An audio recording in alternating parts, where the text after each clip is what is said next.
Now listen carefully. In light of what Jesus says in Matthew chapter 6 here, we should be seriously concerned about how impulsively our minds are darting from one thing to another from moment up to moment throughout the day. You see, for example, we look upon digital distractions as an acceptable thing, but fail to recognize the greatest danger is what they are doing to our spiritual lives. This is significant again. Let me tell you where I'm coming from. Distractions of any kind, if not controlled, can waste our time, dull our spiritual senses, divert our minds from the eternal realities that are so vital to our spiritual well-being and eternal future. Let me give you a scenario. Here is a Christian believer. He has to be at work at 8 o'clock. He gets up at 6 o'clock to have time with the Lord, to do his devotional exercises.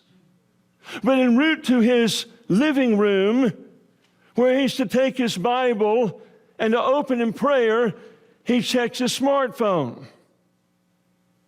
He notices that he misses a phone call from the night before. He listens to the voice message.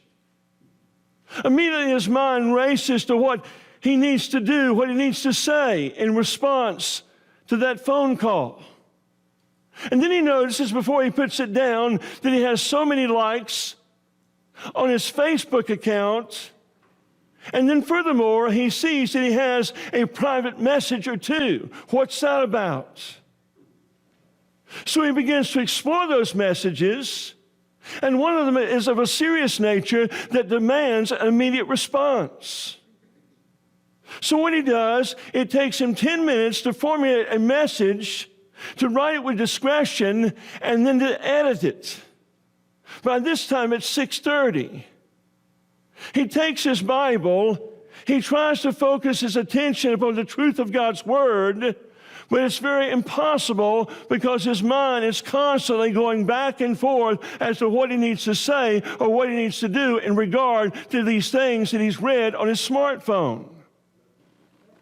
It is interesting that Tony Reinke, once again, in that same book, 12 Ways Your Phone is Changing You, said that 8,000 Christians that he surveyed, 54% admitted to checking their smartphone within minutes of waking.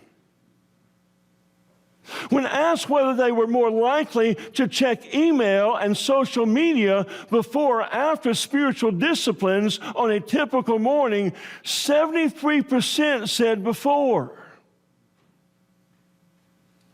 Now, brothers and sisters, listen, you sit there and you say, this has got a tone of legalism to it. I'm not saying that you're to go out and throw away your cell phones. God forbid. But I'm saying something needs to happen here. We need the reign of the Spirit in our life to learn how to regulate our cell phones so that Christ may be preeminent in our thoughts.